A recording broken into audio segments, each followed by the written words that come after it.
tired. Yo, it's the Pride of the East Side, DJ MH Stutter. It's Radio Raheem with the uppity project chick. Slash birthday girl. There we go. Y'all know what it is, but I'm Hey. back. It's your boy Wild. Welcome back. Okay, Hey, he wait, been wait, gone for wait. like 3 months. Wait. First of all, look like y'all upgraded around this motherfucker. What, we getting some money now? Is this what's going down? I mean, I trying to got do like some things. $6. They got me with cups with my name on it. Okay. I got like $6 from the last taping. Okay. Shout out y'all. Shout out to everybody who tuned in. It's your boy Wild, man. Let's go. Hold on, your name on yours? Wait, hold on. We got to go back a little bit because she kicked it off by saying it's her birthday. So, glasses in the air. Happy birthday, Radio Rahima. It's Gemini season, and I'll be glad when they hurry up so we can get straight to Cancer season. But, this is what we call the precursor. right. The precursor to Cancer. Twin powers activate. I have the power. He-Man. No, okay. That just made me worried. Look, here we go. But yeah, this is Bar for Bar where we talk about hip hop culture and more. And today, we've been debating and battling about this offline already. And when we brought this topic up, it was an interesting topic, interesting debate. Mm-hmm. And I can't wait to hear what everybody thoughts are. So we got Mobb Deep versus Outkast, Okay. Yes. Queensbridge versus Atlanta, the infamous Mob versus the Dungeon Family Zone. Look. Yeah. Yeah. You wanna No, I don't want to kick it off, but y'all. I'm about to say. y'all know I try to keep it real with everybody out there. I was at first when you came up, because y'all know we go through the thing. Oh, my bad. Y'all know we come up through the thing. In our group text and all that. Everybody, I wasn't. You wasn't feeling it. Like, wait, Mm. what? I Yeah. I was against the grain. I was like, why these two? But again, we do voting. They outnumbered me. Mm-hmm. So I was like, all As right, always. I sit down, I listen to it, and I rock with Outkast because I don't want nobody to think I don't rock with Outkast and Mobb Deep. So I listen, I'm like, okay, I'm ready though. But y'all go ahead and keep But you know what though? To add to that, I think a lot of the rappers that we grew up on, like I always say, Biggie and Tupac may not necessarily be the greatest, but they were the turn of the century rappers as going into a certain type of hip hop genre, before it kicked into all the singing and the dancing. Mm-hmm. So a lot of the rappers that came out in the 90s that we had the pleasure of being introduced to, there weren't other rappers like them. You know what I mean? So it's hard to compare rappers like Mobb Deep got their own style, Outkast got their own style. Absolutely. So it's hard to compare. So when you hear two rappers like we're gonna put them against them, it's gonna be like, nah, I don't think that. But then you listen to them, you like, oh shit, Oh, yeah. yeah. I'm gonna say this much: when we get into it all the way, it was actually genius. This is why I rock with my damn DJ. It was genius because I think I know where he going with it, but I'm ready to get out whenever. So we got to start with the birthday girl because it's your birthday, and Hey, it's your birthday. Hey, It's your birthday. hey. It's your Bow, bow, Look. bow, bow. Pull up on us. Wait, hold on, man. Pull up on us tonight. Tantrum, 1023 South State Street. It's going down. I'm hosting that joint. So And I'm hosting the DJing birthday that party. joint. I'm the DJ of your birthday party. The Dream Team gonna be in the So that means we finna hear big old freak, Hey, big booty, big old freak. Hey. all that. Let's go. We're going crazy. So back to Mobb Deep versus Outkast. Okay, so this was super difficult for me. Honestly, I hadn't listened to Mobb Deep in a very long time, but Outkast, I keep them on rotation. Okay. So initially it was Outkast, right out the gate. I'm like, I'm going with Outkast. But when I started listening, it became very difficult. The determining factor for me was actually their first albums. Okay. Listening to all of their music and their progression from the beginning to the last album, fucking amazing. And that's what I be looking for when rappers come in. They share their story, if they progress or if they gonna keep giving us the same fucking stories with dope wordplay. Yeah. So it came down to their first albums for me, and it was Outkast, only because for me, Mobb Deep. Look at it like that. It was Outkast only because for me, like, they bars, to me, I was looking at it on a graph, right? Okay. Bars, boom, they up there with each other, all that shit.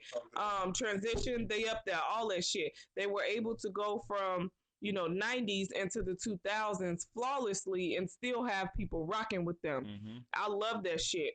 But to me, their Mobb Deep's first album wasn't timeless. Wait, what? It wasn't. To me. Wait, what? You talking about the first album? So my favorite song off the album was Project Hallways. Always have been. It kept me in that time though. That's not something that I once I grew up. Yeah. That I would want to listen to. Or you know what? I wouldn't want to keep that in rotation. Let me say that. But Outkast, from teenage years until now, I've always been Southern playalistic, Cadillac, funky music. Like I've always been able to listen to that and enjoy it at every stage from teenage years to adulthood. Mobb Deep, it only brings me back to my teenage years and not something that I can enjoy and feel as a woman in my 30s. So Outkast won it for me. You took Outkast? Yes. Okay. Wow. What you got, brother? I'm sweating, y'all. Hey, light hitter. Oh God. That boot cow hitter. Man, I'm rolling. Okay. I'm sorry for interrupting your set, brother. Go. I'm sorry for interrupting your set, brother. Go here. Look. Hey, look, I went through it. All right, you hit me when you said Project Hallway. I said, oh, she went back. She went back, yeah. Like, okay, she really tried to listen to the catalog. I rock with you. Now, if we gonna go album for album, y'all know I go back and I go forth, and I ain't gonna even lie. I haven't really listened to Outkast in a while. Mm-hmm. It was crazy because when he pulled it up, I was like, okay, I was listening to Mobb Deep like last week. Mm-hmm. Like, you got to go back to like Outkast, and you're like, damn, okay. Because when my initial thought, and I ain't trying to cut into your thought, but when you think of Outkast, you immediately start thinking about like the commercial success joints. But then when you go, don't get it wrong, absolutely. But I'm saying you forget about the dirt road Outkast. Yeah. But go ahead. Southern playalistic Cadillac funky music. It's the reason why. It's the reason why I really liked them in the first place. That. And like y'all know, we had these arguments all the time. Like we talk about, y'all go back to the Common episode. We talk about Common and Talib Kweli. Right. I always say representing with your first album. Where you from? Mm-hmm. Their first album represented where they was from. Definitely. I've never been to Atlanta, down south to Atlanta, Georgia. Yeah. I felt like I was there. Definitely. I felt to be honest with you, if you want to take the timeline, because I don't think people did this either. Let's go. It was some of the first people who said trap. Let's go. Like, see, we give it to Gucci. We give it to Tip. We give it to Tip. Like, I mean, these names don't pop up. Yeah. But Outkast names don't pop up in them talk. Mm-hmm. It was crazy. I didn't even think about that. But you're right. Yeah, you're right. Some of the first ones that talked about the trap. Mm-hmm. And I'm like, whoa, hold on. Now, first album. Well, I didn't take Juvenile Hill as their first album because it didn't really get out there it got out there, but it didn't get out there like that. You know what I mean? So I took Mobb Deep first album as what was it? The Infamous. So that's the one I'll put against Southern playalistic Cadillac funky music. Okay. Now going head to head, the Infamous to me like with the shit but I guess it's each and every. Okay, how can I say it? The grimy street shit, how they was talking, I love it. Like, you know what I mean? 100. If you coming up in our city, you going through it. Like, don't get it twisted. Outkast had they street shit. Like, it was just down south. Yeah. Like, and we all had people down south. It's just like for some reason, like that project shit. You hung out in the project, in the hood of Chicago. You felt like you was in QB. Like, you understood QB. I was there, B. And to be honest, now I'm gonna go there because people gonna go back so I know they're gonna check out old episodes later on. They're gonna always try to check me. I'm a Pac fan to the utmost. So I really didn't rock with Mobb Deep at first when they came out because I had a bias to them. Like, I ain't gonna even lie, I had a bias to them. But when it's something about music that when I want to hear certain things, I got to give people a chance. So when I went back to the album, I remember when they were doing their thing. I remember, hold on, let me go to some of the tracks that I remember, like Survival of the Fittest, Eye for Eye. Your beat, like you got to think about this album here, right? Now don't get it wrong, because I don't want to just say I'm just stuck on Mobb Deep, but that official first album, they had Nas, Ray Kwan, Chef, like, and they went bar for bar with those guys. Bar for bar, yeah. And these guys, like at the time, 17, 18, 16, 17, like if you haven't checked out Prodigy book, I advise a lot of people to check it out because he goes through some of the timeline of what they did and what they was going on. Now, lyrically, a lot of people, to me, was slept on Havoc. They everybody roll with Prodigy the most. Yeah. Now, if you talk your talk, brother. If you listen to the book, a lot of that infamous Havoc wrote some of Prodigy rhyme. Like on matter of fact, no, it wasn't Your Beef Is Mine. He said on Shook Ones, if I ain't mistaken. Don't quote me on it. Go back to the book, but I ain't mistaken. He said he wrote Shook. Havoc wrote Shook. But that's how it be though. Like you have one that's the front man, and you got the person that everybody sees, and then you got the person that's actually the talent in the group. Well, okay, I won't say the talent, but you got like the driving force behind the group or the duo. So is that what explains Radio Raheem and the Dream Team? Okay. Driving force behind it. We here. Hi. Y'all remember me? Wow. Yeah, me no. Okay, my bad. But okay, you can say that, but also if you listen to the book, it's what made Prodigy like sharpen his skills. Because he was like, I knew I was alright, but everybody was telling me Have got it. Yeah. So when they met up, so Have doing this thing, Have writing all this, ain't producing. Like I don't know how I don't even want to talk about that interview, but if y'all got a chance, I interviewed Havoc when he came through the city. I actually had the honor of interviewing him. Yeah, to interview him, but not just that, but check them out right before Prodigy passed away. Like when they came up here, they did that. It was the 20th anniversary of Infamous, if I'm not mistaken. Yeah, it was 20th. Do you know I hit the stage with those guys before? Yeah. Shout out to K Valentine. Oh, yes. Because we performed at the Art of Hip Hop, shout out to Ice-T, that whole Art of Hip Hop thing. Was a part of that. We was a part of that show, and I got to see Mobb Deep perform. Yeah. This is probably about 6 to 9 months, maybe 6 to 9 months, maybe a year before Prodigy passed. Yeah. So I got to see like some of his last performances. That's what's up. Yeah. Like close up and you know what I love about performing? This was a real dope hip hop show. Like it was Mobb Deep, it was EPMD, it was Public Enemy, it was Ice-T, it was Crucial Conflict. Shout out Crucial. I'm missing somebody. It was a lot going on there. There's a lot going on that show. It was phenomenal though. Naughty by Nature was there as well. Okay. It was, like I say, super dope show. But Curtis Blow was there too. Dang. It was an infamous, it was one of the phenomenal shows, pure hip hop. And what I love most is how humbled everybody was, right?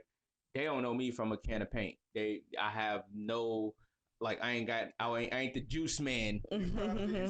Fact. But, they don't know me, though. You know what I mean? Like, in the East Side and in Chicago, I'm who I am, but not somebody that Mobb Deep gonna walk up to, like, bro, you the proud of the East Side. Right. No. However, you'd have thought that's how they knew me, because soon as they finished, immediately, soon as they finished they show, they walk off stage, I'm standing there, I'm the first one, like, at the gate.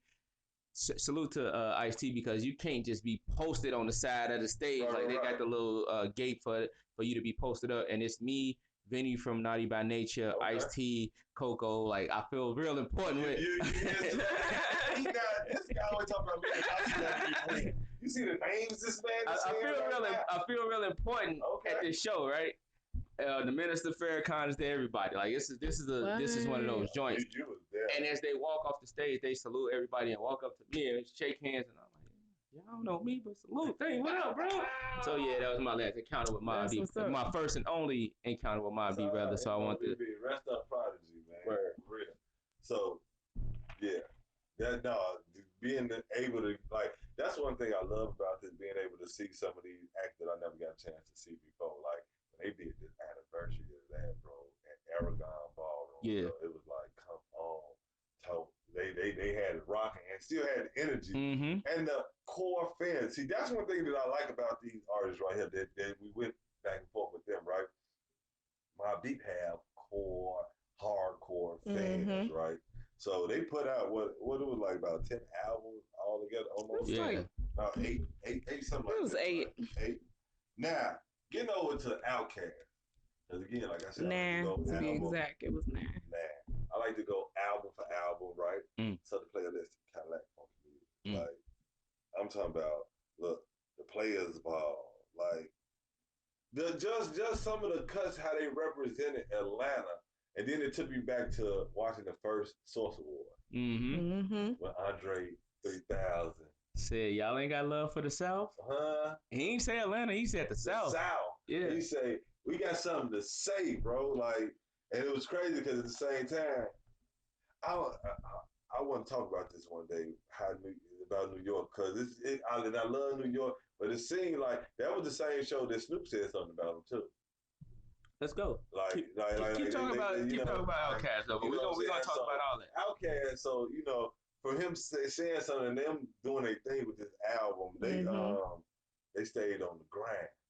Now, interestingly, like that when you went into these two, I'm like, why did MAs do this, right?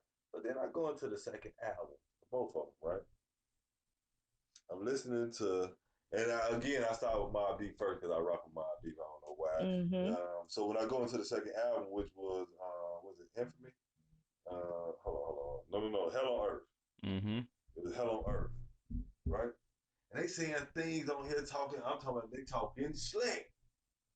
I'm like, and then they get to talking about all these futuristic people, like you talking about spaceships. And I'm like, who they shooting shots at? Because they didn't say no name, right? But I knew they had this song with Pac on there, right? Right. All right. Again, this one okay. And I had this conversation with John. Shout out John. But I was like, I noticed back then, other than Pac, if you didn't know who they was talking about, you wouldn't know because they wasn't saying no names. They didn't say his name on there. Like he said their name on something, right? But when they started talking that future, I'm like, why are they talking? Who are they talking about? And I go listen to Outkast's second album, right? Was that AT Aliens? Yeah. Okay. I say Aliens. Aliens. I said, this who they talking about? And I say, and then I look at the timeline of when both of them came out. And AT Aliens actually came out in August of 96. And Outkast them came out in like November of 96. So I'm like, is this who they talking about? And then it was coincidence that it's a duo. Like, what is you doing, MH? What was you trying to prove with this right here? Like, I'm just, come on. It wasn't that I was trying to prove or do anything. Honestly, like I just was like, who will be a good bar for bar matchup between the duos, right? Like I could be speculating this though. Now, absolutely, I could be because I don't know. I don't want nobody saying I'm starting any beefs or nothing like this. Or is it a beef that we just don't know about? Exactly, because that's a lot of stuff that was happening in hip hop, and we didn't have the internet.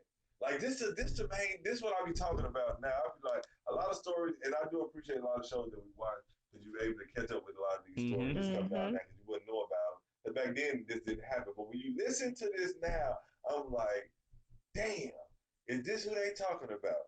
And then, so now I'm like, wait, all right, I can't go back to their third album. Yeah, I can't go to Mobb Deep third album. I gotta go listen to Equipment Now. On Equipment Now, it's like they shooting shots. And who did they get on here that I really felt like, hold on. They were just making a point with this. I mean, don't get me wrong. I rock with the song too. Raekwon. Oh God, like That's my song. Look, he was in. I got in the car with him for a second, like what? Old school players to do school fools. Can't like, keep it jumping like kangaroos. come on, Skip it on the and you know what's crazy lose. about that? Like Raekwon on both of those albums. Yeah, exactly. This is what I'm saying. Like, so at this age point, we can still rap with everybody. Man. Yeah. You know what I mean? Like, again, and this is why I love hip hop, bro. Like, this is why I love this show, because this makes us go back and forth. You know what I mean? It make you just check out the albums, right? Now, don't get me wrong. I'm gonna say this now.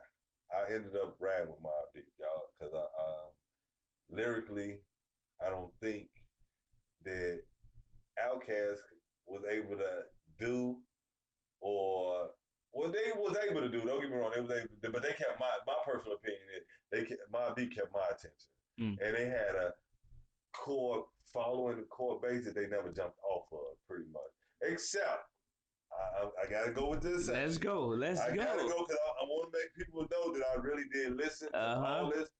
America's Nightmare is when I felt they went a little bit left. They had Kanye produced, which to me was one of the better tracks on that kind. But it was something different from Mobb Deep. They had other than Havoc, which majority did 100% of their production, if I'm not mistaken. At that time, like if I ain't mistaken, I think him and Alchemist, yeah, did 100% of their production. So for them to jump and reach and grab Kanye at that time, it felt like the song started. Is that the G Unit album? It was when they was going toward G Unit. They hadn't went to G Unit yet. Blood Money was G Unit. But then I guess they was like rocking it. You know what I mean? They was doing their thing. They had just got off. I think they was on Loud at the time. Yeah. They just had Loud with the function. But I think they was with. Hold on, matter of fact, I can tell you right now because it'll pop up there. Zomba. Okay. Whoever that is, I don't know who bought Zomba. So that probably was Sony or something. They went over there. Again, check out Prodigy book. He'll tell you more. Like you can listen to it. I listen to it. I ain't actually read it. I listen to it on YouTube. So then we go back to Outkast. Outkast, to me, had more commercial success. They the songs that we could go to. They the only hip hop group they had most to go diamond, right? Am I correct on that? They the only hip hop group to ever go diamond. Probably so. I believe so. I had to look at that. I don't think nobody else went diamond. But they was more like you gotta think about that. They had the Rosa Parks song. No, you're right. I'm thinking about my personal shit, and I'm like, everybody knew Spody Odie Dopalicious, but you saying commercial success? Yeah, commercial success. They killed my. I mean, that's maybe because my Deep stayed in that one lane. But to me, those other songs that they did, it was like, they got a little heat. I remember when they premiered one song with the chicks, the 112, I think, on that song. Yeah. And they did it on 106 in Park. I was watching it. They did it. They came back. They were like, dang, wait, y'all thugging it and you kissing all on it. And Prodigy let everybody know right there. Well, nah, that's my kid's mama. Though. Right. That's Kiki. Like people didn't know. That's the first time seeing his girl, which ended up being his wife later on down the line, until his passing. So, people never saw that. Like you saw Mobb Deep from the beginning. They was cut your face with the razor, son. Catch a $150. Yeah, okay. Look, I always say that New York shit. It took me so many years to build up the confidence just to ask that question. Like, what the fuck does the $150 butter your face and $150 your throat? What the fuck does that mean? And somebody explained it to me, and I was like, oh. In Chicago, we just say, I'm gonna shoot you in the face, bitch. But cut your fucking face, right? No, we just gonna shoot you in the face. But there, it means $150 your face and butter your throat. Yeah, cut you up. Yeah. That just mean 150 stitches. All right. Oh, I thought that mean you die. But Golly. They go. $150, 150 stitches. Birdman always taking that. I had stitches in my face before. I almost lost an eye. Did you have a $150 though? That wasn't $150 to the $150 to the face. You see them girls in New York with the scars and they gotta put the makeup on. My little god sister got one of those. Just like another reason why I gave it to Mobb Deep, I'm gonna say this. I feel like because they came up with their own type of done language, right? Like, so I went to, I got to go to the lyrics off Shook One Part 2. What's the deal, son? You ain't speaking a done language. They say, word up, son, word. Yeah, to all the killers, $100 billers, huh? Then, Podgy come in. I got you stuck off the realness. We being infamous. You heard of us, Fisher, Cream, Bridge, murderers. Like, bars, bro. Huh? Rock you in your face, stab your brain with your nose bone. Bars. Like, that wasn't the first time you heard that though, but go ahead. But I mean, like, it was hard bars though. You right. Like, I mean, and see, for me, in between the two, Andre has one of the best. Now, if you want to go Andre, has one of the best verses ever. Like, to me, in my time in learning hip hop, when he say, like, and this is the most humble verse, but it go hard as shit. When he say, true, I got more fans than the average man, but not enough loot to last me to the end of the week. I live by the beat like you live check to check. If you don't move your feet, then I don't eat. So we like neck to neck. Like, so even though I'm the shit nigga, like, but shit, if you ain't rocking with me, I still ain't eating. Look, I'm not eating. Like, damn. Okay. So you Mobb Deep. Why she had to go Andre? You Mobb Deep. Yeah. She Outkast, right? You got some more notes? I don't want to. She went Andre. I had to put some Andre, his verse off of AT-Aliens, right? He say, let me know when it's wet enough to enter. If not, I'll wait because the future of the world depends on if not, the child we raised gonna have that nigga syndrome. Like, bars, bro. Like, yeah. Bars. Havoc. Shook One's Part 2. For every ram I write, at 25 of life. Yours a must and gats we trust. Say God my life. Ain't no time for hesitation that only leads to incarceration. Fact.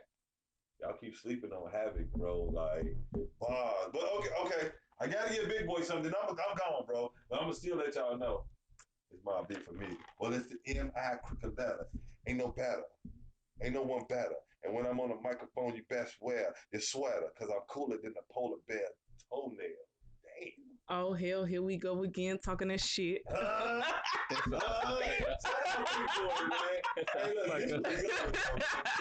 said, I ride with Mobb Deep. Shout out Outkast, though. Because, again, like, when they toured the last couple of albums is when I had to listen to Love Below and what was it called? Speakerbox and Love Below. Mm-hmm.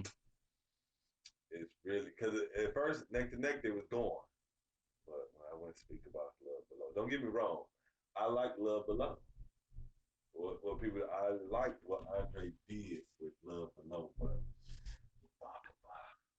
it's that crazy thing, right? Because it seemed like all of them did that. So I feel like this shit, it probably wasn't the initial plan from the beginning, but so you had like CeeLo, the motherfuckers from Goody Mob, like they've always been a colorful ass bunch. So to me, it wasn't a surprise when they went to Love Below and Speakerbox, because I used to always wonder, like, man, was it planned for CeeLo to go from that to what the fuck is his name now? Gnarls Barkley. No, was that the plan? Like, to go from this thug? Okay. Let me go there. Right. Come on, because we haven't heard from you today. So listen, this was a very interesting battle. Yes, sir. I had no idea of what I was gonna say today. Right. I ain't gonna lie to y'all. Like, I ain't gonna say like I come in here with like pre-thoughts, but I have no idea who I was gonna pick. Like, I was because, like you said earlier, Pac dissed Mobb Deep, I became biased. Through the door. Right through the door. Yeah. Like, I didn't really start like fucking with Mobb Deep for real until Murder Music. Okay. Like, I listened to him. Don't get me wrong. Shook Ones, you know, like the Boxers playing all this shit. So like I was fucking with it, but like Pac said, "Fuck Mobb Deep" and the sickle cell. You know this dumb. Yeah. He went there. He went there. He like, the sickle cell or something. Yeah, like he. Like he went there. So it was like, when you saw the video, you like, these little dudes right here, the one like. And being from Chicago, like at that time, we in the middle, right? Yeah. So it's either we was kind of forced to pick a side. It was either you was Biggie or you was Pac, right? And majority of the people that I knew was riding with Death Row. Yeah.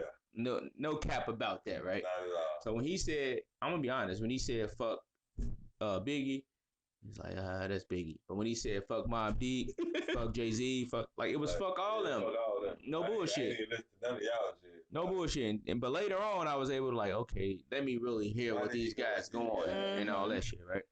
So Mobb Deep, y'all touched on a lot of valid points that I love because y'all are absolutely right. Havoc is very, very underrated and unappreciated in hip hop. True that. Except to those who understand and know what Mobb Deep was and is and who he is, right? Yeah. Because it made me like think about like why would the game reach out to Havoc for production on the documentary, right?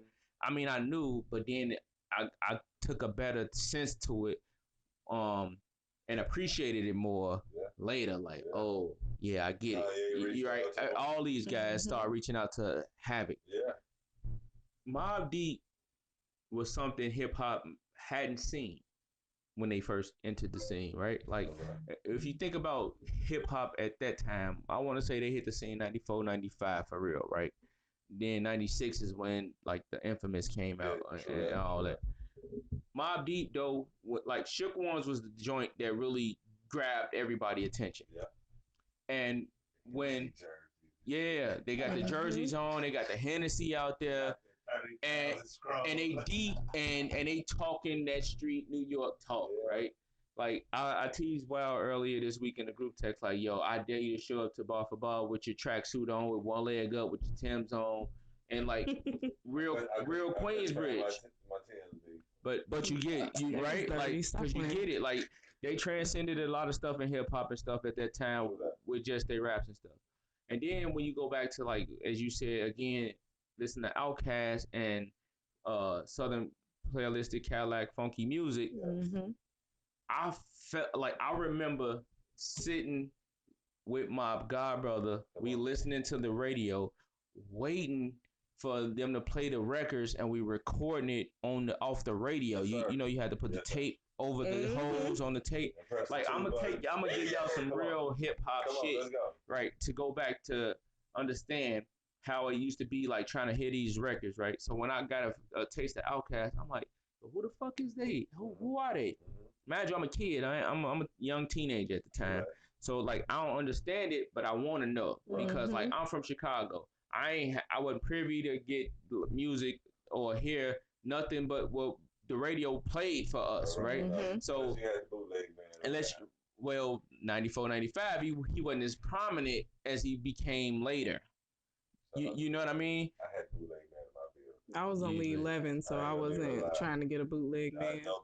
I was only getting like a $4 allowance at 9. And that's what opened my ear to really a lot of music. Motherfucker. I'm jealous. I just got super jealous. I can't remember his name, man. Shout out to you, they used to give me them bills, and then he always threw the like for some reason. He'll give your ass like 20 joints for $20 or some shit like that. He liked the East Coast a lot, so he always. Well, East Coast ran the music. Yeah, he like always ran hip hop. East Coast, like at that time when I was down there, like 'cause 93, 94, you gotta think that really was like towards the change of the West Coast really was taking over. Like you had NWA doing their thing. You had like. Ice Cube, you had like, Snoop and Dre. Like, so when you turned on Warren G, what was it? BET. What was the shit? Public Enemy. It was Rap City, right? Nope. It was MTV Raps. Rap City was on. Rap City came later. So what year? Like the late 90s. Yeah, Rap City came later because that's when Rap City y'all talking about. You gotta think about like it was BET, it was BET Soul, like Donnie Simpson. Shout out to Donnie Simpson. Rap City came. See when that started because I need some real dates around here. I need to know. As we checking for those dates. Oh. Yeah, come on. Rap City first episode 89. There we go. Damn. Like I was just saying, like I see my auntie them had cable upstairs. Like I really was like my cousin them. Shout out Big Baby. I had the brown cable box. It was illegal. Shout out to my mom and them had the brown illegal cable box. In the late 90s, like when we used to have to put the little tubes on there for the channel and shit. But you know what? It probably didn't really get popular to us until like the people that we liked went on there and started freestyling. Like remember that? No, I remember it, but I don't. Like I think I think when Tigger took over, it was when I really remember. But that's when they started freestyling, though. Yeah, but it was before that. I remember that. It was Rap City the Basement with Tigger. Wasn't it Fab Freddie, he was on MTV. So who started? Wait, no. It was what was this guy's name? I forgot his name. It was he a comedian now. I know he was one of them. Joe Clair. Joe Clair. Yes. There we go. He's a comedian now. Joe Clair. And like it was I liked it because like I said, that's how I was able to hear a lot of music. So the West Coast was starting to pump at that time. Like I say, he was slaying me stuff like Redman. Yeah. We ain't going into your bootleg. I get it. Nigga, invite his ass to fucking Thanksgiving since you love him so much. I want to say this though. I want to say this, like going back and forth through these albums, through these tracks, through this music. Mm-hmm. It was hard to figure out where I was gonna go and what was the thing for me that was gonna separate the two. Definitely. Right? And what I love most about not Outkast, Mobb Deep, was the fact that they stayed true to themselves from beginning to, I ain't gonna say end because they still doing what they do, and rest in peace to Prodigy, but up until his untimely demise, they stayed true to themselves, right? Yeah. Like they spit that hard Queensbridge street, almost gritty hip hop. Every album, I just want to hit you, B. Like, even when they commercial joints, and I'm gonna get into more of those commercial joints as I continue, but like when they started the commercial joints, like Murder Music is where I would consider like some of their commercial success coming. That's where Quiet and that's where Quiet Storm come from, and In Too Deep is what. Can I give you a little? I don't know if everybody. Go ahead. But Quiet Storm. Well, that's why they got the two versions. Mm-hmm. If you listen to the book, probably said that was his song, but he was supposed to put that on HNIC. Right. But he was like, they hit him like, Joe, it's hard. We need to. And I love the fact that he put this point out because everybody was talking about how Lil' Kim had writers for her and all that. He said, no, we watched her write that her verse and knock it out. And much respect to the Queen Bee right there. But the crazy, I think when motherfuckers be doing this shit, they just be trying to discredit a motherfucker because even though some of them don't write. But wait. I write your raps. Fuck out of here. But Lil' Kim rap didn't deviate that far from how she rapped. You see what I'm saying? Like when motherfuckers be trying to throw that shit out there, it ain't like she came in and hit with some shit that we was like, whoa, what the fuck is she talking about? She was rapping hard, and they felt Biggie was like, no bullshit. A lot of people were saying, and I remember hearing that they were like, Biggie rapping that person. I do believe he did write a few of them though. I ain't gonna. He might have like. I get that, but if a motherfucker actually a lot of people didn't listen to Kim outside of the commercial shit. If motherfuckers actually listen to Kim used to spit some shit. So when you hear that verse on Quiet Storm, like that's why I say it didn't deviate that far from where she was at. No, I agree. To me, she was keeping up with the fellas on there. Exactly. It wasn't Junior Mafia, you know what I'm saying? Because I ain't gonna bullshit it. So Junior Mafia was kind of bullshit. Fuck Lil C's low key.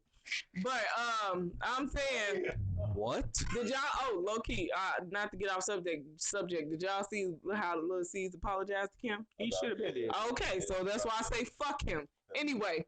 So what I'm saying is, like, in Junior Mafia, aside from Biggie, Kim was one of the hardest rappers. So when you hear that shit on fucking Quiet Storm, it's like shit.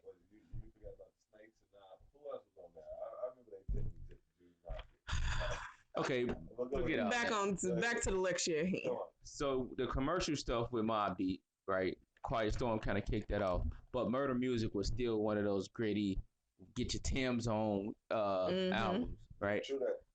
He actually had a movie come out behind that too. Wasn't it Murder movie or so? It was something like that. Yeah. They put together what we found out later on. Y'all can check that on YouTube somewhere. So later on, after that is when, like, is it Infamy? Is that came out after that, right? Yes. With Burn and all that shit with Vita. Shout out to Vita. Now that was interesting. Wait. Go ahead. I love Infamy because Infamy we got like Getaway and all those joints, like that was a video that they were talking about. Right. Yeah. Go ahead. Like we got a lot of super dope hardcore music from that too. But that 112 joint to me was like, what the fuck y'all doing? Right? Like I don't understand this Mob Deep. Right. I'm gonna be 100. I'm gonna be 100. I wasn't fucking with that 112 joint, and I understand because to me it was too commercial. Right. It was like y'all trying to sell records. But if you think about the early 2000s, you had to sell 1 million records. Yeah. It wasn't just like you could put out a gold album and they fucking with you at that time. Like all of their peers are going platinum. Yeah. From Nori, Nas, not including like Nelly and all these guys is coming out and they going triple, quadruple, 5 times platinum, right? Like we trying to do something different. They had the core base, fact, but they wanted the commercial base because the commercial base is what makes the money for the team. Like, fact, you getting a whole different level of money. That's right? Real. So now let's go back to Outkast before I go into that. Outkast again. Like I said, I was recording the music off a tape deck and all of that kind of stuff. When I started hearing their albums and starting like understanding the Dungeon Family and understanding the South, Atlanta, the core of the South, the Southern hip hop right now, it started from that to me, right? Like I give my praises and shout out to Uncle Luke and everything that they did, but I think Outkast is what gave the South respect from people up north, for real, right? I just wanted to hear "Pop That Pussy" from Uncle Luke, but it ain't have shit to do with the South, right? Like, okay. I think. Can I say this? And we gonna get in and out. Luke wasn't no rapper though. No, he wasn't. But I'm saying like the dopest motherfucking hype man. Fact, but what they did though was they like was able to open up doors for the South, and we'll talk about that later. For hip hop, not just the South. Yeah, we'll talk about that later. But Outkast opened up the doors for the South to be respected as lyricists. Ghetto Boys did too. Don't get me wrong, because I know people gonna be like, "What about Scarface and all that?" But I say a couple of years. Can we say that a couple of years before? No. Ghetto Boys is first, right? Yeah, they was first. But what Outkast, I'm playing tricks on you first. Yeah. Okay. But what Outkast did was made us respect the South as in its entirety as lyricists, and not just Scarface, because he was the one getting the most notoriety for being a lyricist. Go to Atlanta, pretty much. Because okay, think about it.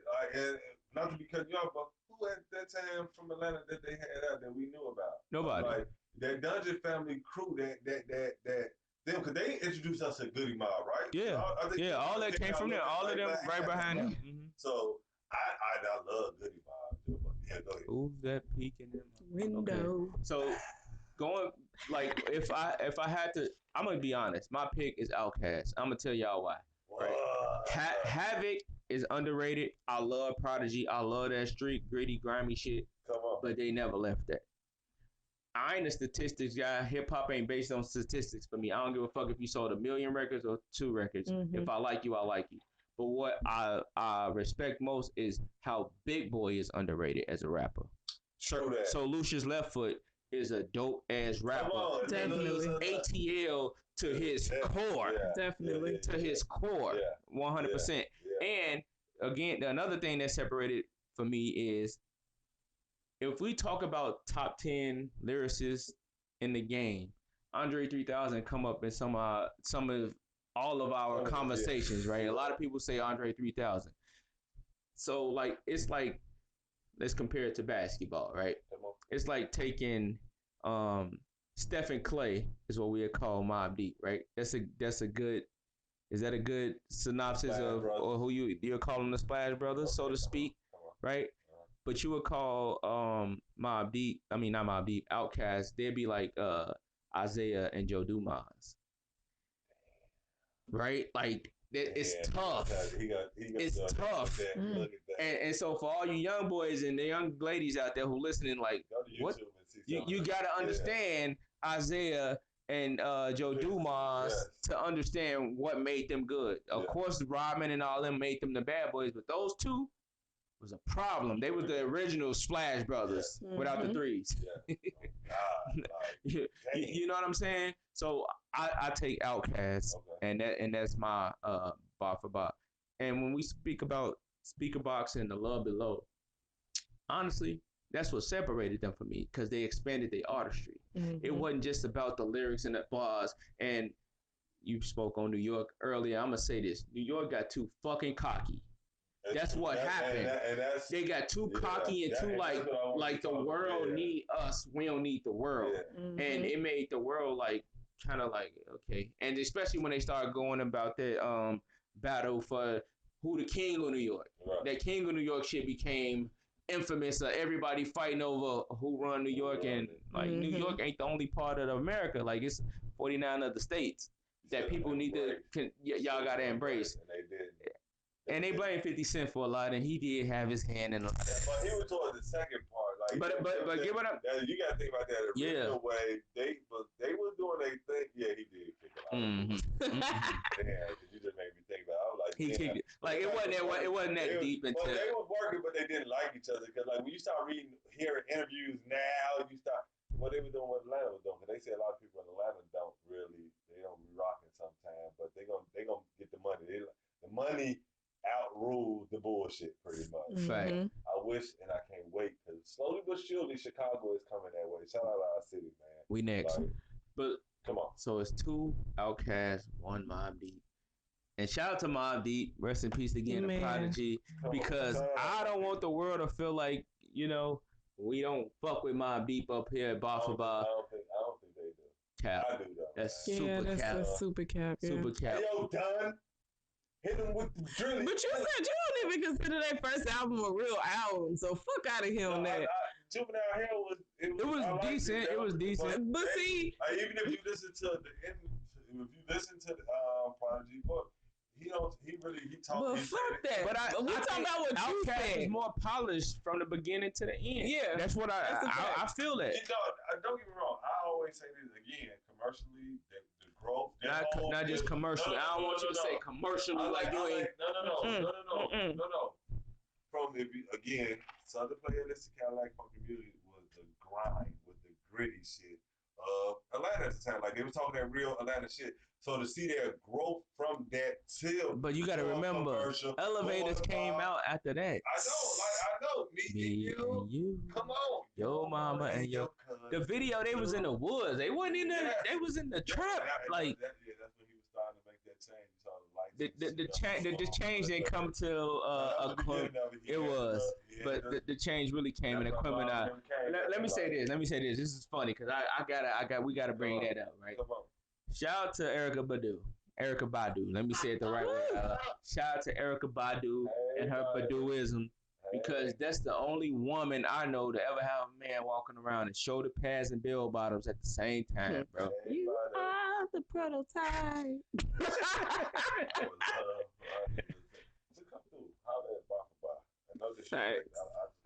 Facts. What was my Andre's second hardest verse to me was in The Art of Storytelling. He was talking about Sasha Thumper. Man. You see, but this was what separated though for me, like for them. But okay, Prodigy HNIC album. Come on, man. But Keep It Thorough. That's one of the hardest hip hop joints of all time. Shout out to Alchemist and the whole infamous Mob. Cause I don't want y'all to think like I don't know. Now look, okay, when we go back to this, back for forward. Remember I just said Outkast they brought Raekwon over there. What did Mobb Deep end up doing? They did a song with 8Ball. Like this is back. And the reason and this is why I say I really think they were shooting at them because when I said that to some shout out Rusty Blade, I was saying, well, you know, they said something like, he like, well, you remember 8Ball and MJG was doing Space Age Pimpin' too. Mm-hmm. But they brought 8Ball on the song.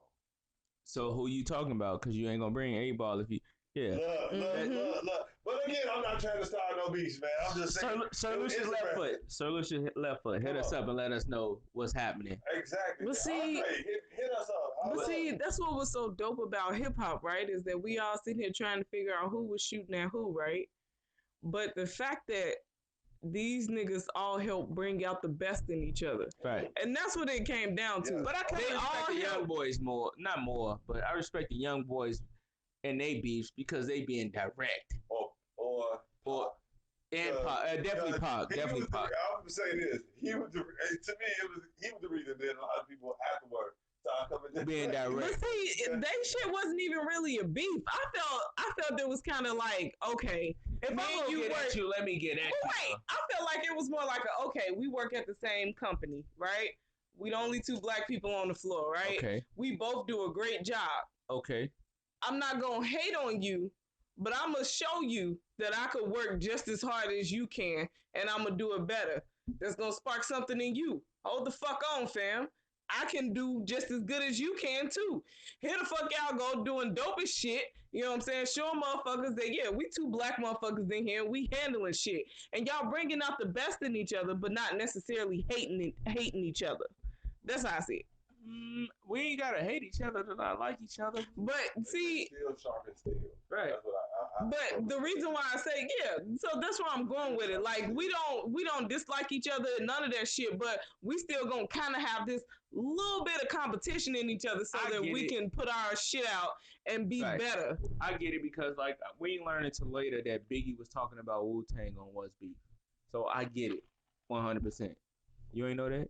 Damn, look at your face. You just like what? I knew that. I gotta go back now. Hold on. Cause I smoked with the best of them, shot at the rest of them, was about 100 or more, maybe less of them. So he said he smoked with Method Man. Cause him and Meth, did they do a song together or something? I smoked with the best of them, shot at the rest of them, was about 100 or more, maybe less of them. Who he smoked with then?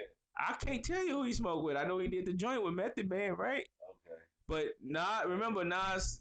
If you ever listen to Godson Nas, he broke that down where he said Biggie bit off of the purple tape with Raekwon because Raekwon had the baby picture on the purple tape. That's what they said. Well, when you start finding out more history, you find out the purple tape wasn't supposed to be Raekwon album. It was actually a Wu album. It don't matter. But it's crazy, more.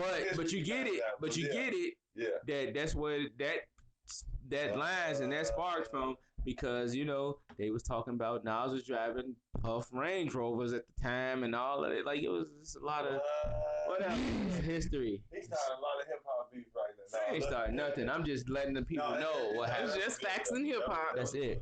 Speaking of facts and hip-hop, what you got this week for us?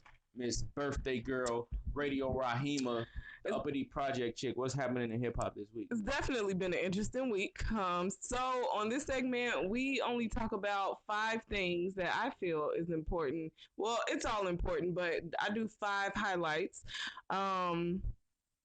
So Billionaire, even though this is still kind of old news, but I still want to bring it up because we didn't do bar for bar last week. So Billionaire pays off Morehouse graduating class school debt, student loan debt. And I thought that was fucking amazing. That's fucking awesome. Can I get an email?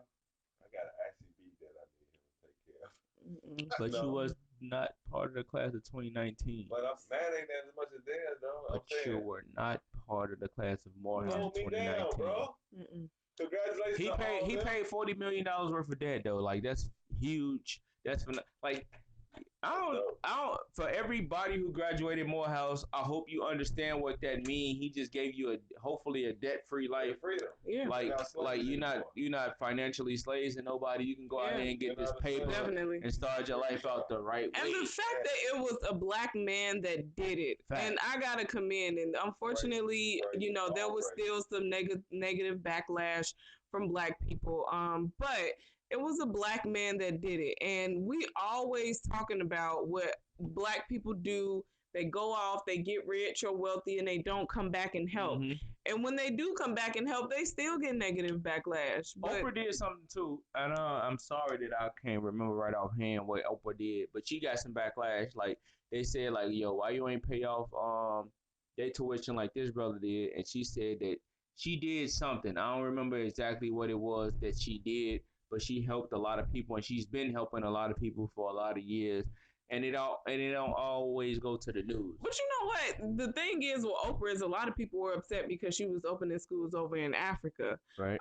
And I think that that's unfortunate because unlike the U.S., where we kind of have like if we use our voices and take the emotion out of it, we have the power to educate and teach our own kids. Over in Africa, they ain't had that shit. Right. Like not at all. And not okay. If y'all, well, we talk about that part right there. You go back to, it was an old interview. They actually asked Oprah about why did she do it, and she said she took a poll. She took a poll with the kids over there and took a poll of kids over here. Asked, if I, what would you like if I, opened up food? And the kids. He was saying materialistic stuff. Yeah, and they was like, we want a better education. We want this. We want to do this, and it was like, it was an eye opener. Like she want to help us. She's gonna change the world pretty much. Fact, like, yeah. But again, kids was asking for like I don't remember exactly what it was, like iPhones, like that kind of stuff. Over there, kids over there was asking for like shoes. Yeah. But like, that's because we got that shit over here. They don't have that shit over there at all, period. You see what I'm saying? Some parts, yeah. Some the parts, parts right. that she was helping, they didn't have that. Yeah. Or they didn't have the resources for someone to come in and build some shit or the money. Right. Shout out to Akon, shout out to Hove, everybody over Yes, there. definitely. Who's helped that? It's a gold mine, and not to be saying it in that manner, but he's helped a lot of people, absolutely. No, he says that we really did good. Back back. So, But moving on, Eric Holder was finally indicted. Finally. Who? Eric Holder. The killer Nipsey Holder. Nipsey Hussle, I'm sorry. I don't even talk his name. Okay. Well, he was finally indicted. So a lot of people were emotional about it because it took so long for him to be indicted, despite having him do it on video and all of that. So, it's pretty tough. Okay. YG is donating a percentage to Nipsey's kids off of all the strings, off of all the songs in his album. That's dope. So I wonder what changed their minds, because didn't they say they weren't accepting donations? Yeah. They probably noticed that he's still doing. They're not accepting donations, and him giving a percentage is a whole different thing. Yeah. Okay.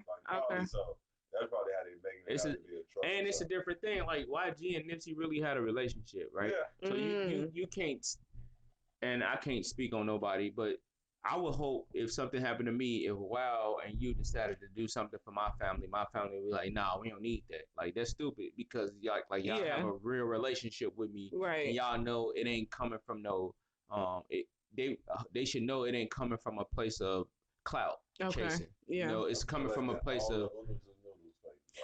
Well, that was a conversation that Khaled said he was gonna donate funds from the song with Nipsey on his album, but I felt like that's not donating. Like, he rapped on the song, like, so that's money paid. Well, it depends, because a lot of times, and I can't speak 100% off of Khaled, but I will say this: a lot of times guys don't get nothing from being on the joint with Khaled, but the success from it. Or you get 9 times out of 10. If you get, depending on if you do, right. But if he giving all the money, it depends, because he split, like they. But that's what I'm saying. It shouldn't be looked at as a donation. Like, shit, my daddy rapped on this shit. Give me his money, bitch. No. Nah, I know. I'm just beyond that. Look at it like this, right? Like, say give me my daddy money. Say I did production for you on another. Say I did production for Wow on the joint, or if I did like some if I did an A&R spot for Wow, right? Mm-hmm. And like always, Wow. I know. Want y'all to know. Yeah, just pay attention though. Say I did something like that for Wow, right? And his contribution back to me was to give me that verse. That's like a trade-off, right? Like, he got that, and I ain't charge him. I ain't asked for no fee or whatever. Mm-hmm. He did that, and I said, yo, I got an album, I need your verse, blah, blah, blah, blah. And we ain't do a trade-off. It just depended on the situation and our relationship. Okay. Because, like, it's a fickle line if you think about it. Like, think about Timbaland and Swizz Beatz and all these producers back in the late 90s, early 2000s. I was charging $100,000 per beat. Yeah. Sure. Per beat, like, because my beats you was getting on the charts, whether you was 1 or 50, or one of 100, you was on a charge. You spit on it. And but my production was gonna help do whatever it was gonna do, right? So if I can give you that, and in return I ask you for a verse, that ain't no trade off. Like, you gonna take that trade off 9 times out of 10. So we don't really know Khaled, of course, to me, and I love all the DJs, got the super dopest relationships ever. True that. Right? But now, technically, though, because that is wonderful what you're saying, and I love that. Talk to me. But y'all got to always understand this is a business. And every artist that you put onto here, they're signed to somebody else. So to get those verses, regardless if they come, like, I come in and spit these verses today, but if I'm like, because I rock with you, but I'm signed to Radio Rahima, right? Dependent, no. She signed to Tutter. No. I'm just saying. Straight. Okay. Lord have mercy. If I'm signed to her, look, you let everybody know. That's why no bars is coming out. This is why I am vocalist right now. And I'm signed to her, and I just come in because I rock with you, bro, and I spit these bars. She like, oh, let me hear that. Because it's going to go on your album. Right. You're going to get paid on this album. She a company. That's my artist. I got to get something off of this. It's a possibility that she gets something. What? You feel like, right? Like that. This a whole different conversation. So, yeah. But I get paid, she get paid, but you did the verse. Like, thank you. Because they got to clear a lot, but they got to get a payment. Something somewhere somehow. Them ladies, you know, in business, they not like artist to artist. Yeah, you my homie. I do this, but it's a business at the end of it all. I agree with that. What you got? Okay, so Kanye and Kim, they decided to trademark their last child's name, Psalm West. Okay, so that's trademarked. I just don't throw that in there. Wait, but Psalms out the Bible? Psalms West, yes. A lot of celebrities been trademarking their kids' names. Like, they did why Blue that name Ivy, though? They did like. But Blue Ivy, I can see that. But why Psalms? Blue Ivy, then? Yeah, you can, but you can't like go famous with it. So I your think. baby name is Blue Ivy, and then your baby come out and she was dope as all outdoors. She got to change her name to a stage name. Then this is what you tell me. She can't use her government. I don't know about that part, but they can't profit off of it. Something about. So then you can't use your government name. Then. I guess. That's a problem. Like if she ends up being like a dope rapper or whatever. But how often does that happen? Anyway, so Kodak Black. Whew. Free Kodak. Y'all already know that I don't like this motherfucker. Yes, he is still locked up. So initially he was arrested on weapons charge in the Rolling Loud situation down in Miami. So unfortunate, but go ahead. So as we all know, he's a felon, so he wasn't supposed to have a weapon. How did he get it? He altered his social and lied about his background, which pushed through, and he got a gun. So that's what he's initially in trouble for. Yes. That's a federal offense. Not a regular. So this is damn. Yes. Rolling Out Loud had a lot of Rolling Loud. stuff. Rolling Loud had a lot of police stuff going on. Why would you do that? But from what I read, he bought the guns to shoot at a rival rapper. Who was a rival rapper? He was shooting. They didn't say that, but they didn't say that part. But apparently, that was the purpose. That was the purpose of him buying the guns. That's in the words of Radio Rahima. Well, yes. So, okay. So with all of that shit, he's still locked up, of course. And this story just rolled out a couple days ago. So he's being held until next week, which means he's gonna miss his hearing for his rape case. Wait, they won't take him to jail? I mean, they won't take him to that court? No. He's in Fed right now. He's not in the state.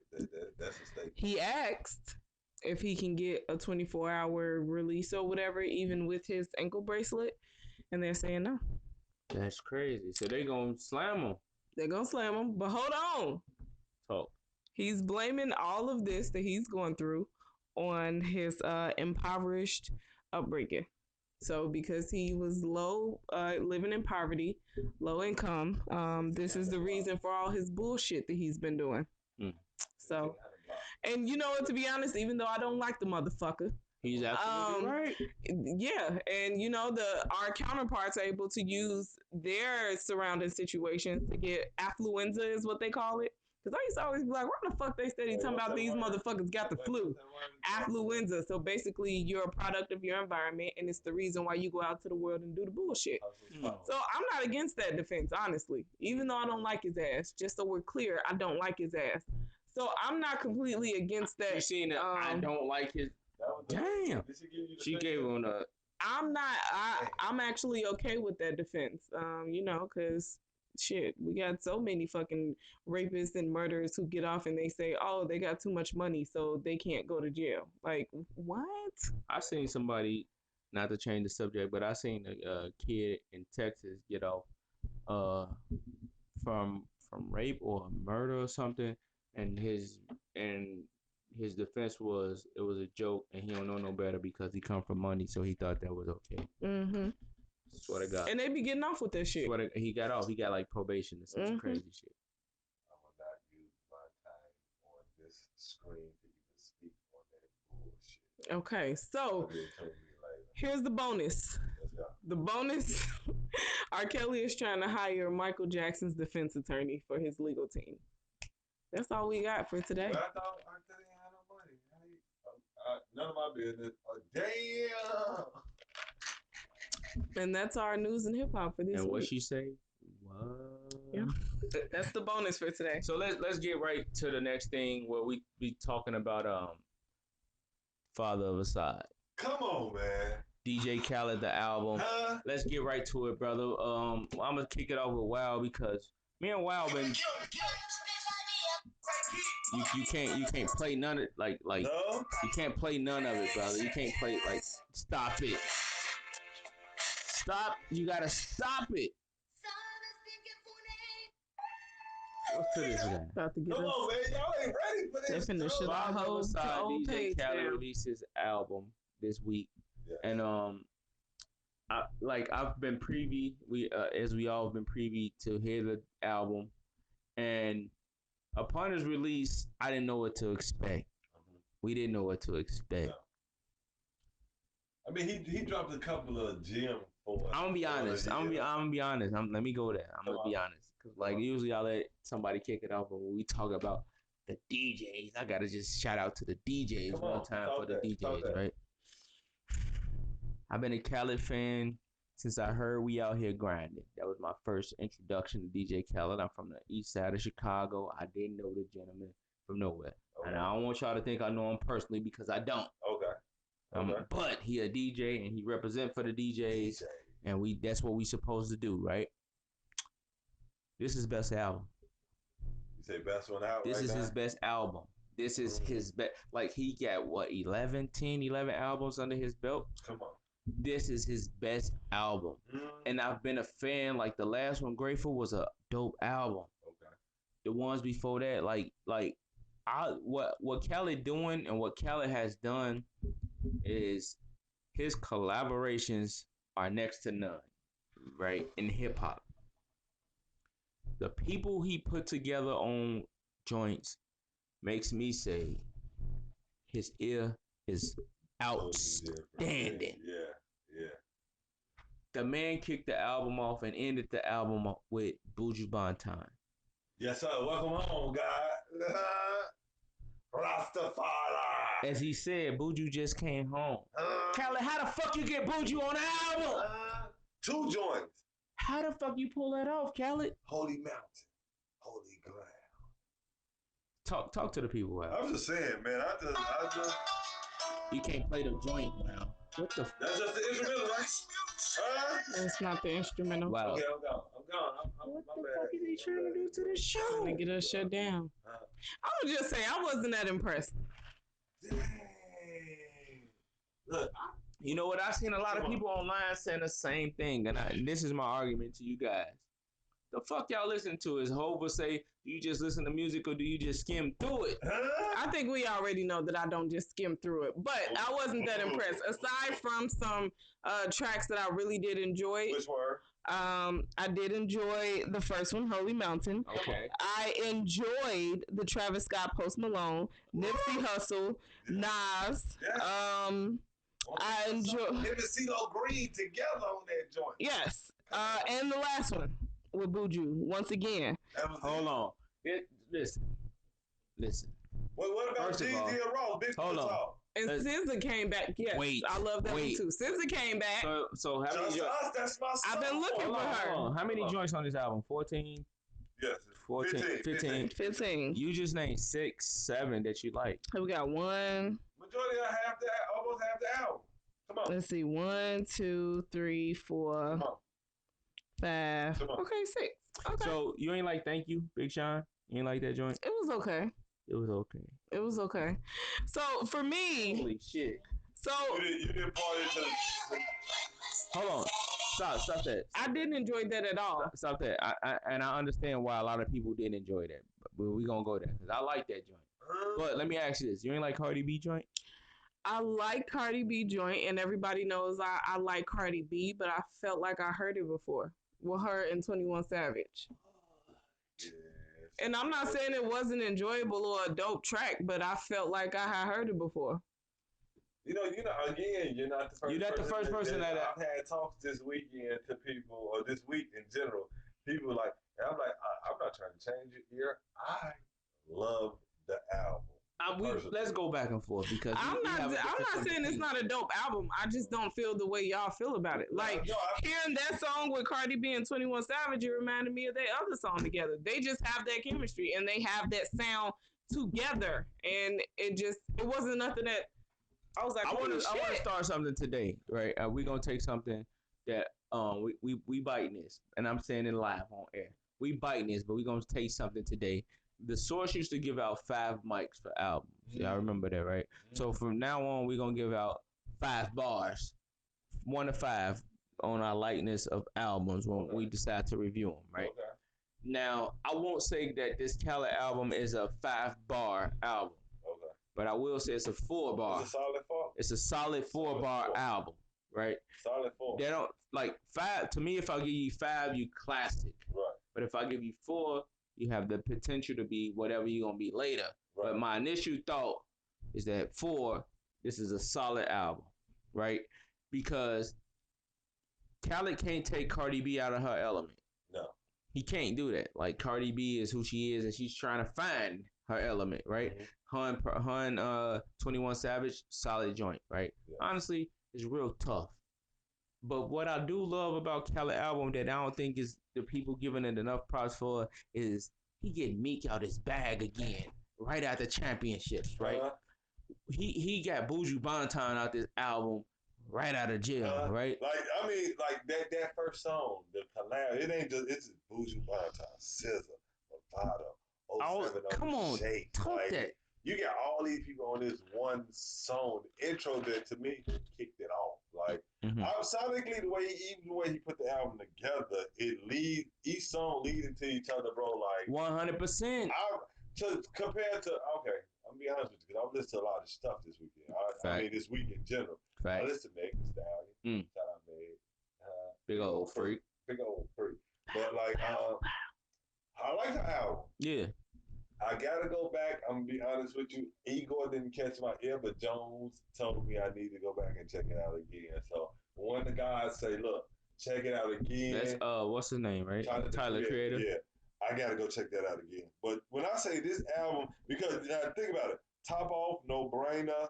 He dropped those like he dropped about maybe almost a year and a half ago. You know what I mean? Like, and they led the way to what was going on here.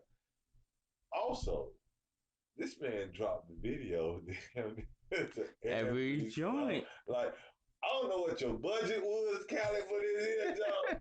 But shout out you, my dude. And none of them seemed like the same video. You know what I mean? Like, yeah.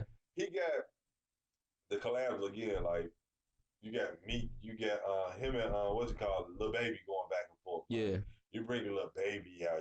You say SZA. Like, that's one of my joints. Celebrate. I didn't even know who was on there. I didn't even listen to none of the names. I just listened to the joints when I first played it. I think he got the most. You know what I seen online? It came from a lot of producers who said he could have did better with those 90 samples, and some of them saying like it's some certain 90 samples that you gotta leave alone, like that freaking you. Like, listen, I agree with some of it, right? And what I agree with is at the end of the joint with I don't remember the name of it. With the freaking you sample of it. Which joint was that? Who was that on that? Right, And I know Lil that. Wayne. But who's that? Who's that? Lil Wayne and Gunna. Right. Okay. Too much of the end was left to the sample where we just re-listening to the Jodeci sped up. Right. I give you that, right? But I like what Lil Wayne and Gunna did to the joint. For sure. Right? Like you could have threw a different spit, like somebody on there for the end part. But like as a producer, don't be scared to use this classic shit. That's what it's for. Yeah, exactly. If somebody could fucking sample Marvin Gaye, if somebody sample Luther, if somebody sample whatever, Frankie Beverly, the man had sample Jodeci. That shit ain't off limits. Some of the samples, wasn't it like some Miami Vice stuff? Like he represented. Yeah. I'm listening to Shout out to Liberty City and Dade County, everybody out there. Joe, he went there. I don't know. Was it the Celebrate song? No, not Celebrate. It was the song where I don't even know what the lady was saying at the beginning. But whatever she said in Spanish, it hit me so hard. I was like, no, this is gonna be dope. That's one with me. Right. That was one with me on there. He's like, oh, this is Mexicano. I don't think that's what she said, but I'm getting it. Okay. That ain't it. They gonna probably take us offline. He's steady trying to play the shit. I was just saying, but that was it though, bro. Like she went crazy on it. I fuck with Big Sean on this project. Jeremiah, I fuck with Big Sean. I fuck with Big Sean and what Cali did with Big Sean on this project, because Big Sean tell a story that we were not privy to the information prior to him saying it on here, and how Cali helped him be as successful that he is, and not necessarily saying that Cali is responsible for his who he is, right. But Khaled is the one who told yo that what the fuck is the name of it? My Last. Yes. Put Chris Brown on that. That shit is a classic. And they did that. And hands up in the air. Come on. You know what I'm saying? Like, yeah. Like you ain't feeling us. You still like whatever. Like. Oh no, I'm listening to y'all. I know, but you still what you give the album? Like you got to give it a rating, 1 to 5. How many bars you give? I would give it a 3. Dang. Well, okay, because I think y'all. I'm not saying that it's not full of bars. I'm not saying that it's not a okay album. Okay. It just didn't woo me. And maybe I need to go back and listen to it again because it's some heavy hitters on here. I'm not gonna deny that. All his albums got plenty of heavy hitters. But this one specifically, like it's some heavy hitters on here. I'm not gonna deny that shit. Mm-hmm. It just didn't woo me. I wasn't like, holy shit, I gotta hear this again. But maybe I gotta hear it again. I'm gonna tell y'all what took it over for me though. I ain't gonna even front to y'all. I'm gonna just be completely honest to y'all. Nipsey joint. The shit with him and John Legend, the higher joint. Right? That's the first song I heard off of it because of the video. And I was looking forward to, okay. You steady trying to get us knocked, bro. You steady trying to get us knocked. But I'm going to be honest with the people, right? When I heard the joint, I didn't hear it like when it released like right before the album, right? Am I right with that? I didn't even see. I told you. But I listened to the album. Yeah. I listened to the album. Yeah. I didn't listen to that first, right? Yeah. And when I came to that joint and I heard Nipsey rap, I was actually wondering, damn, what's this joint about? Like, did he put John Legend on the joint after Nipsey passing to bring that soulfulness to it? Mm-hmm. Or like, what was the vibe of it gonna be? Like, I was hoping it wasn't gonna be no Full Cali shit, right? Like, be real. Like, is he cloud chasing? Right, I'm gonna keep it a buck. That's how I felt, right? Mm-hmm. Until I heard it. And I heard the authenticity in the whole record. It said, oh, no, they did this record. Yeah. They did this record together. Yeah. And I heard Nipsey spitting about his upbringing, about his mama, about his grandma, about his pops, about the whole thing, about the marathon that we all talk about. That was the eeriest thing to me about this album, bro. And this is why I say things. Look, man, and may you rest in peace, rest up, Nip Huss. Like, things happen when you say for a reason, bro. Mm-hmm. If you listen to when I first heard it, I'm like, this man just gave his history on this song.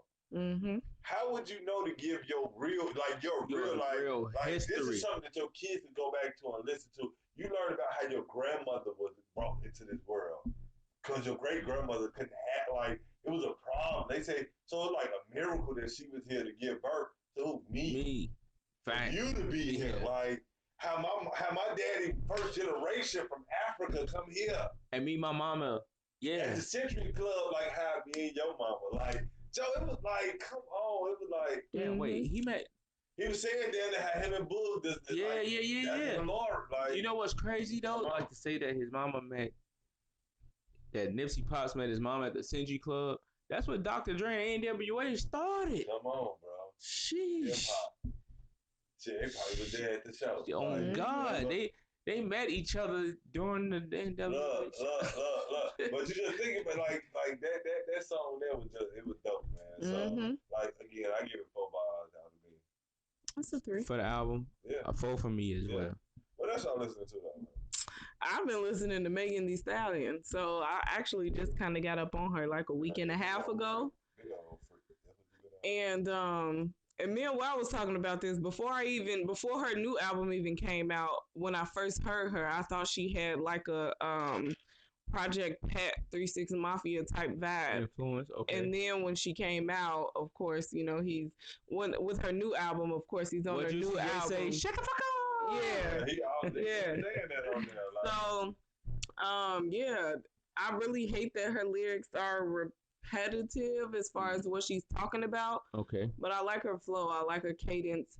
I like how raw she is.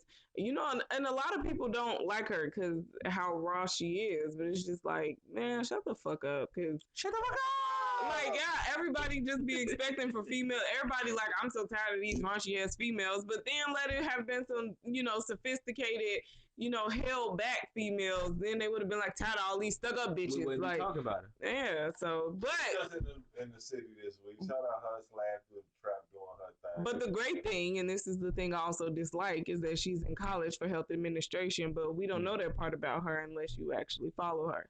But that's the type of shit motherfuckers need to hear about, though. Shut the fuck up! Okay? If you like sucking dick, but also getting a college degree, what's wrong with that? That's amazing balance. Oh, God. She said get on her tippy toes and bounce on the dick, but she also studying when she get done bouncing on the dick. Hold on, wow. But if you think about it, you're getting brain all around the board. Hey, fuck out of here. What you listening to, my boy? That was pretty much it. What y'all had to do. Father of Shah has been on my thing, man. That was that. Megan Thee Stallion and who else? Man, that was just my deep out this week, bro. No. Lee Lord. Yeah. Now y'all know he dropped Gets Greater Later. Mm-hmm. He just dropped Later Is Now. I listened to that. Another, like, they coming back to back, though. Like, he just dropped Gets Greater Later, like, not even 2 months ago. Right. Come right back with more heat. So, and it's crazy that I'm talking about him because he's like a student of Prodigy. Mobb Deep. So, he one of the only guys that I know got a verse by Prodigy song. Yeah. Fact. Shout out Young Shaka, man. But that's what I'm listening to right now, bro.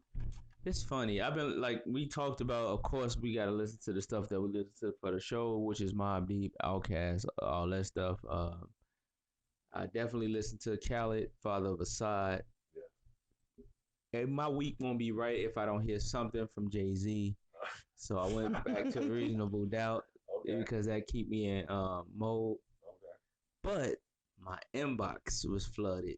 I got new music from Chicago's own Chanel True this week. What?